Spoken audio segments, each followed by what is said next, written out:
Hey, what's going on, guys? Welcome back to another video. So today we're going to be talking about how to get great deals on eBay. So I've been talking about how to find deals, but there's a process that goes into getting great deals as well. There's a process that goes into winning auctions and getting good deals from buy now. So there's a lot that goes into it. It's more than just finding them. You also have to execute and get a good price on cards. And I get a lot of questions about that because I have been able to get a lot of really good prices on my cards. I've been sharing them on Instagram, and so I get a lot of questions of people asking me, how do you get these deals? And so that's what I'm gonna go ahead and dive into today in this video, is just showing you kind of my process and how I go about getting deals. So the first thing I wanna actually address this is my keyboard. So I have like a cover over my keys. So that's why I've been getting that question a lot. So sometimes it gets hot and it moves and it pops up and stuff, but yeah, there's just a cover over my keys, so nothing crazy. My keys aren't just popping out of my laptop. Yeah, so let's go ahead and jump right into that. First things, if you guys don't mind hitting the like button, and if you're not already subscribed, please hit the subscribe button as well. I really appreciate that.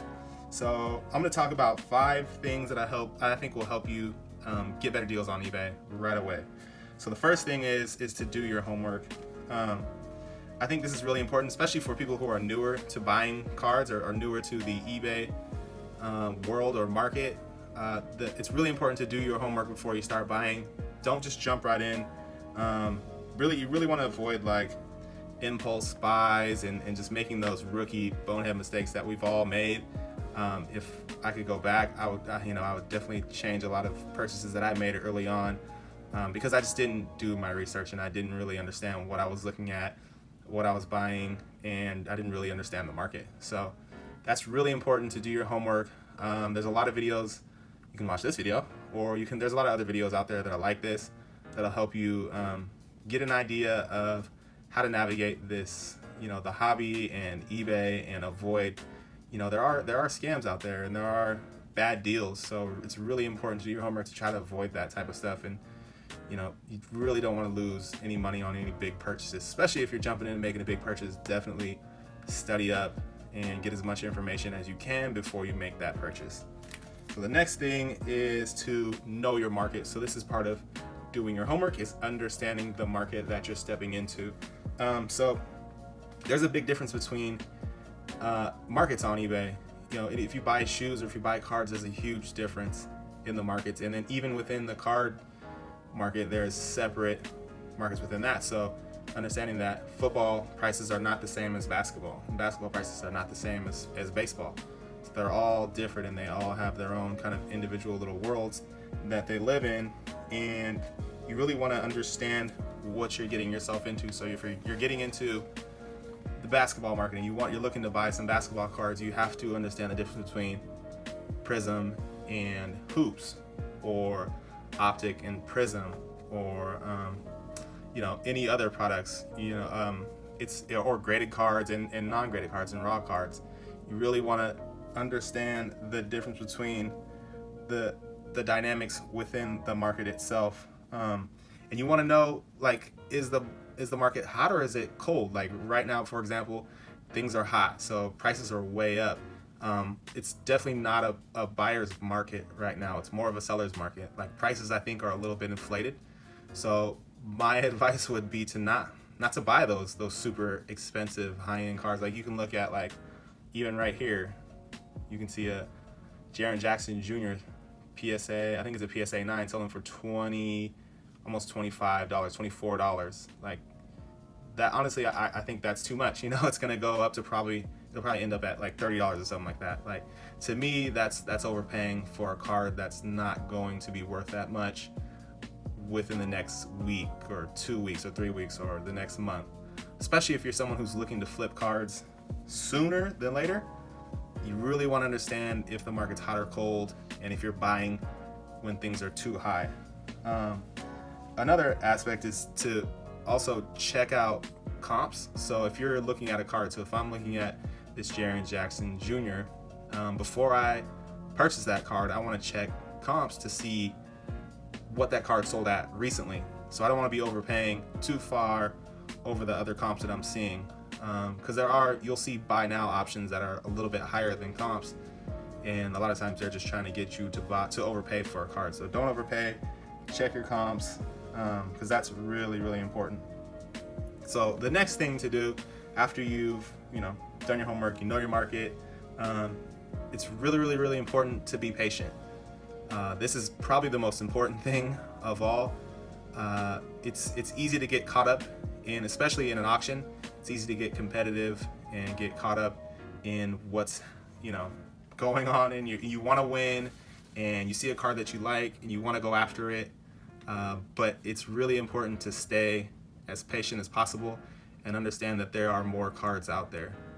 So it's easy to get caught up in that type of stuff, but know that there will probably be a better deal somewhere else. So if you're looking for, like, I have this Carmelo Anthony rookie here, that's actually a really good price.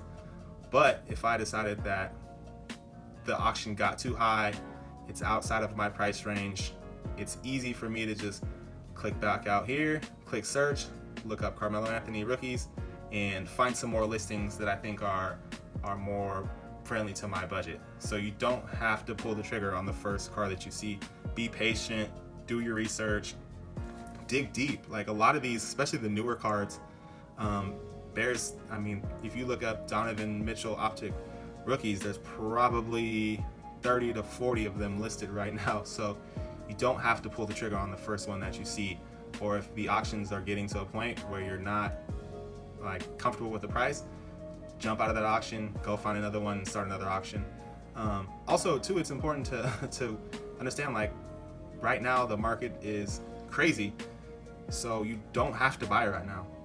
I think it's important to keep in mind. You don't have to spend your money right away. Be patient, wait for the market. The market's always going to go up and it's going to come down.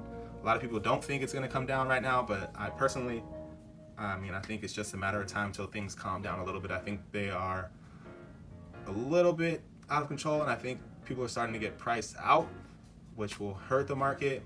And so I personally I'm selling a lot right now. I'm being patient on buying, unless I find really good deals, and I'm just waiting. I'm waiting for things to cool down, because to me, things are way too expensive, especially someone who likes to flip cards. If I'm buying when it's way too high, that makes it almost impossible for me to flip that card at any point. So yeah, it's really important to be patient. Another thing that is very helpful is sending offers. So look for cards that have, let me see if I can find any in here. I don't know if I have any. Yeah, here we go. So there is an option on a lot of buy now. Sometimes they are on auctions as well, where you can make a best offer. So someone will list a card at a certain price, but they're flexible with that price, so they will allow you to make best offer. So you see here on this card as well, you can make an offer to the seller for a lower price than what it's listed as. So if you see that, definitely make an offer. I can't tell you how many times I've sold a card for the buy now price when I had make an offer as an option. I don't understand why people do that. Why would you not just make me an offer? If I decline it, oh well, then pay the regular price. But at least if you see that option, definitely make some sort of offer to the seller, because most of the time they put that there because they're willing to come down on the price. A lot of times, personally, when I list something, I'll list it a little bit higher than I think maybe it's worth, and then I'll put an offer price at what I think it's probably closer to what the value is. And so if someone makes an offer, I will accept that offer. So if you see that option there, definitely make an offer. Don't get crazy with it. Like, this card is listed, or these two cards are listed for $19. Don't make the offer $5. Be realistic with that. I think some of them won't even let you make an offer that's too low. But like I said, it can't hurt to try. It can't hurt to make an offer and try to save yourself some money in a certain situation.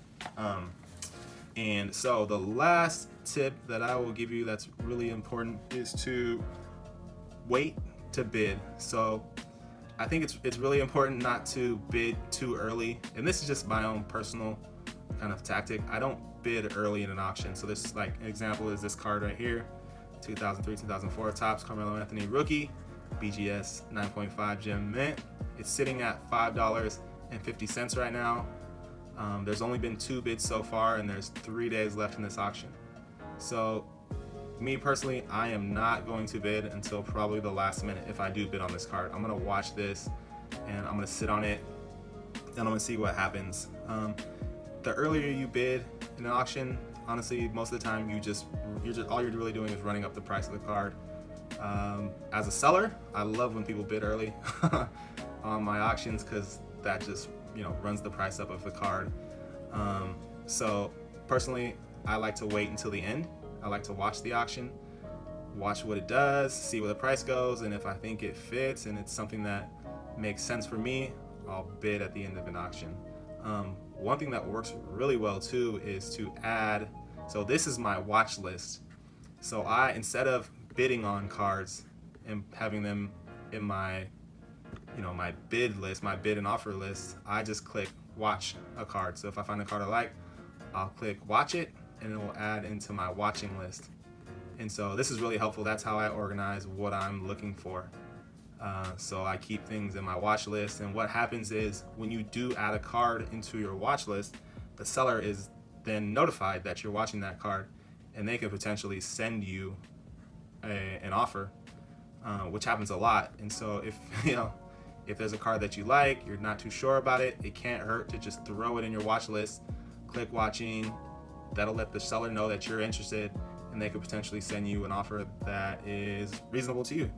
So that's super helpful, and that's just another way to get better deals.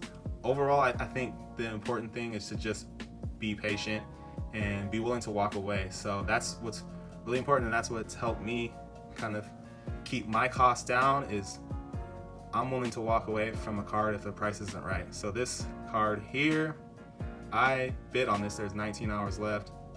I think it's one bid. It's $3 for these cards. I think I bid $5, and that is my max. So if this auction ends up going over $5, I'm willing to walk away from that. I'm not willing to pay more than $5 for that. And so I think that's important to do when you see a card that you like and you want it. Determine at the very beginning of the process what you're willing to pay for that card, and if the auction goes over that, be willing to walk away and live to fight another day and find another auction that makes more sense for you. So yeah, that's really important to set that, just like set your maximum price on a card and be willing to stand by that. That's really important.